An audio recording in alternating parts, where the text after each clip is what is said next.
Au sommaire de cette édition, en République démocratique du Congo, le procès de l'opposant en exil Moïse Katumbi pour recrutement présumé de mercenaires ouvert ce mercredi a été suspendu.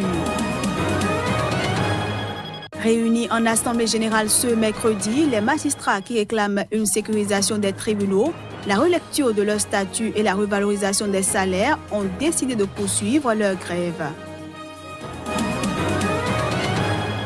Et puis les deux matchs de la Sierra Leone contre le Ghana, prévus les 11 et 14 octobre, ont été annulés en raison d'une dispute entre Freetown et la FIFA.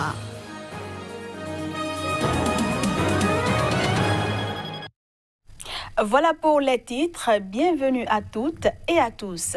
Le président français Emmanuel Macron a rejoint d'autres dirigeants internationaux lors de la cérémonie d'ouverture du sommet de l'Organisation internationale de la francophonie ce jeudi à Erevan en Arménie. La France a décidé de soutenir la candidature de la ministre rwandaise des Affaires étrangères, signant une forme de réchauffement dans les relations tendues entre Paris et Kigali, près d'un quart de siècle après la guerre au Rwanda et le génocide. En République démocratique du Congo, le procès de l'opposant en exil Moïse Katumbi pour recrutement présumé de mercenaires a été suspendu ce mercredi.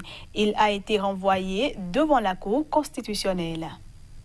À Kinshasa, la Cour de cassation a commencé mercredi à statuer sur l'affaire dite des mercenaires. L'audience de 4 heures a eu lieu devant la Cour suprême de justice, faisant office de cour de cassation en l'absence des deux principaux prévenus, l'ex-gouverneur du Katanga, Moïse Katumbi, et un ressortissant américain du nom de Daryl Lewis. Ayant refusé d'entendre leurs avocats en leur absence, les juges ont décidé de renvoyer le procès devant la Cour constitutionnelle. L'affaire remonte à mai 2016. À l'époque, l'ex-gouverneur et déjà candidat déclaré à la présidentielle avait été inculpé pour atteinte à la sûreté intérieure et extérieure de l'État. Accusé par le gouvernement congolais d'avoir recruté des mercenaires étrangers, notamment américains, Moïse Katumbi s'est toujours défendu en disant qu'il avait embauché un consultant en sécurité, qui est d'ailleurs le second pour renforcer sa protection après avoir reçu des menaces. Ce consultant n'est autre que le deuxième prévenu. L'ex-international de football, ancien joueur du Paris Saint-Germain, a entamé une carrière politique en Côte d'Ivoire. Bonaventure Kalou fait actuellement campagne pour le poste de maire de Vavois, sa ville d'origine située dans l'ouest ivoirien. Semble-t-il, Bonaventure Kalou met ses pas dans ceux de Georges Weah. L'ancien attaquant international ivoirien se porte candidat à la mairie de Vavois, au centre-ouest de la Côte d'Ivoire. Mardi, Kalou était en campagne dans un campement de cultivateurs qui compte 400 habitants environ. C'est l'intime conviction de me dire que j'ai quelque chose à apporter à ma région d'origine. Par rapport au carnet d'adresse que j'ai, par rapport à ce que j'ai pu faire dans le sport, j'ai quelque chose à apporter, donc c'est pas pure conviction. En politique seulement, c'est pas un politicien, mais vraiment, on sait que si Kalou est élu, il va faire beaucoup de choses pour nous. Le marché est fermé. Nos mamans, quand elles vont marcher, il n'y a pas de place. Vous savez, quand on décide de faire la politique, n'est-ce pas, il faut préparer le terrain. Bonaventure, c'est un frère à nous, il a été star footballeur, mais il faut savoir que le terrain politique n'a rien à voir avec le terrain sportif. C'est ce qu'il faut comprendre. Si, avant de venir, Bonaventure avait préparé son terrain, il allait avoir peut-être plus de chances. Kalou promet de réorganiser la mairie après un audit et mieux gérer l'argent public. Il compte sur son nom tout en restant réaliste. La star n'a pas match gagné. Il devra dribbler 2 autres candidats, dont celui de la coalition RHDP du président Alassane Ouattara et toute sa machine électorale. De la Côte d'Ivoire, rendons-nous au Mali, où depuis le 27 août dernier, les deux syndicats de la magistrature, que sont le syndicat autonome de la magistrature et le syndicat libre de la magistrature, ont entamé une grève illimitée. Les magistrats réclament la sécurisation des juridictions et des personnels judiciaires et la relecture de leur statut avec la revalorisation de la grille salariale. Cette grève illimitée, il faut le dire, paralyse tout le pays et n'est pas sans conséquences sur les droits des citoyens. Alima Bentouré pour le reportage. Enceinte des tribunaux vides, pas de présence de personnel dans les cours et tribunaux, tel est le constat qui se dégage de la grève illimitée enclenchée par les magistrats au Mali. Cette grève illimitée qui est entrée en vigueur le lundi 27 août à minuit fait suite à l'échec des négociations avec le gouvernement. Les magistrats réclament en 2 points la sécurisation des juridictions et des personnels judiciaires et la relecture de leur statut avec la revalorisation de la grille salariale. Il n'y a pas eu de véritable négociation parce que sur les 2 points, il n'y a aucun point spécifique sur lequel on bloque. On bloque sur les 2 points. Côté sécurisation, on a fait des propositions, ils ne nous ont pas fait de contre-propositions. Côté financier, ils n'ont pas fait de contre-propositions. Pour vous dire que ce n'est pas un point spécifique qui nous a bloqués, c'est tout qui bloque en réalité. Cette grève illimitée où même le service minimum n'est pas rendu dans la plupart des juridictions n'a pas l'adhésion de tous les magistrats du pays. La Cour suprême du Mali, qui se dédie des grévistes, a dans un avis rendu sur demande du Premier ministre soutenu que la grève des syndicats de la magistrature serait illégale. Les syndicats de magistrats crient à une inféodation du premier responsable de la haute cour de juridiction de la République au pouvoir politique et à une violation de l'article 3 et 5 du Code de déontologie portant statut de la magistrature. Mais à la Cour suprême, on argumente le contraire et on estime que cette grève est tout simplement illégale. Je dois vous dire que la tournure qui est aujourd'hui prise par ce mouvement que j'ai toujours qualifié d'illicite, et ces tournures me font perdre et m'amènent à me poser des questions sur l'avenir de la justice au Mali. Tout compte fait, cette grève illimitée des syndicats de la magistrature au Mali n'est pas sans conséquence sur les droits des citoyens. Les gardes à vue sont prolongés dans les commissariats de police, les dossiers administratifs comme le casier judiciaire ou autres certificats de nationalité ne sont plus délivrés dans les cours et tribunaux du pays. Aux États-Unis, la frontière avec le Canada, dans le nord du Minnesota, un bastion démocrate pourrait être repris par les républicains, et ce, lors des élections de mi-mandat de novembre prochain. Ancien joueur de hockey professionnel, Pete Stauber vise pour la première fois la Chambre des représentants aux élections de novembre. Dans la 8e circonscription de son Minnesota natal, c'est lui, le candidat des républicains. Soutenu par le président américain, le père de famille de 52 ans espère surfer sur les bons résultats économiques de ces derniers mois. Nous parlons d'emploi et d'économie. Notre programme, c'est la croissance et l'emploi.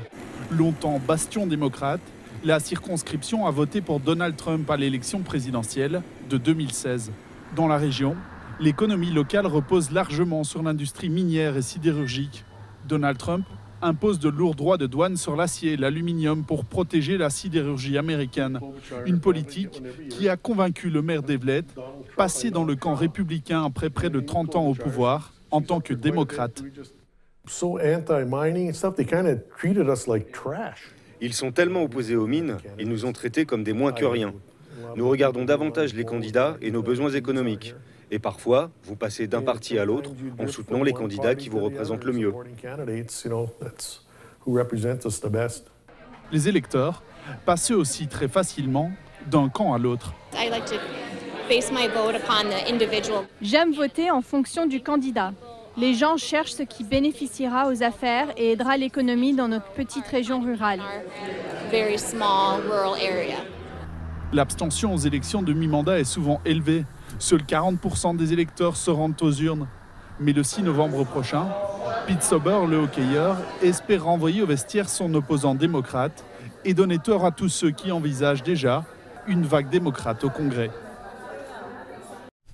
Du sport pour finir la première partie de cette édition. Je le disais en titre, en raison d'une dispute entre Freetown et la FIFA qui a suspendu la fédération sierra-léonaise la semaine dernière pour ingérence gouvernementale, les 2 matchs du pays contre le Ghana ont été annulés. L'annonce a été faite ce mercredi par la Confédération africaine de football, CAF.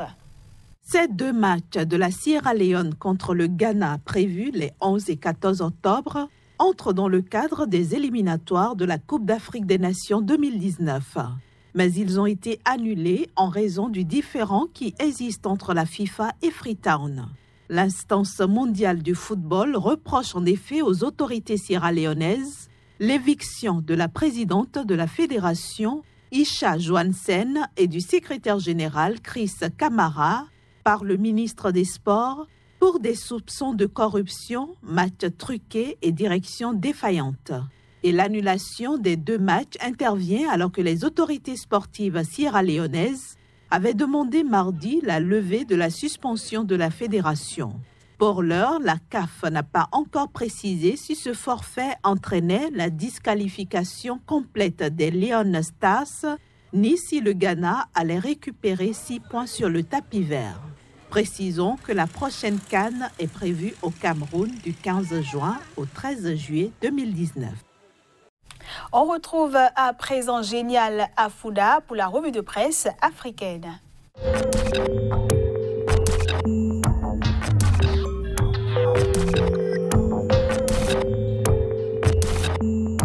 Jeudi 11 octobre 2018, bienvenue à toutes et à tous. Le point des titres marquant l'actualité africaine nous emmène en Côte d'Ivoire, au Cameroun, au Togo, puis au Mali. Et parlant justement du Mali, le bras de fer entre magistrats et gouvernement se poursuit. Les magistrats exigent la démission du Premier ministre Soumeylou Boubeye Maïga, des ministres Tiena Koulibaly et Rakitala, révèle la une du journal Le Républicain ce jeudi.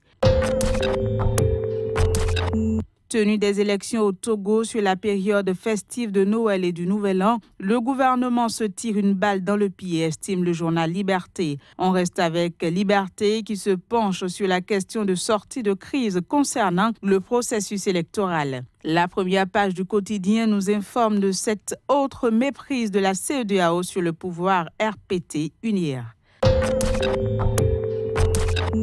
Nouvelle escale, le Cameroun. Présidentielle 2018, les évêques montent au créneau et dénoncent une fraude massive, nous apprend le quotidien Le Messager. Parlant toujours du scrutin, le MRC demande une enquête sur les faux observateurs de Transparency, nous informe le journal Le Jour qui nous fait également le point sur les nouveaux statuts adoptés par la FECAFOOT. Élection du 7 octobre toujours, Cabral et Camto s'en remettent au Conseil constitutionnel, peut-on lire à la une de Baromètre communautaire ce jeudi. Parlant toujours du candidat du MRC, le journal La Météo écrit en première page « Camto mord la poussière dans l'Ouest ». Registre économique à présent, le Cameroun perd 90% de sa production d'or, se désole le journal L'Économie ce 11 octobre.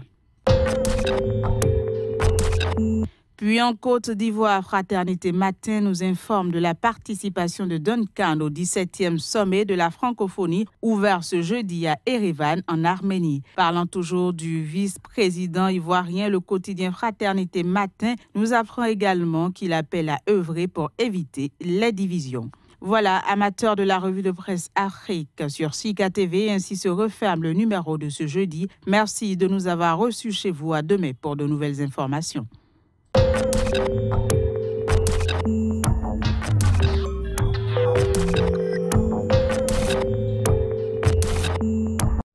Voilà qui met un terme à cette édition que je vous remercie d'avoir suivi. À bientôt.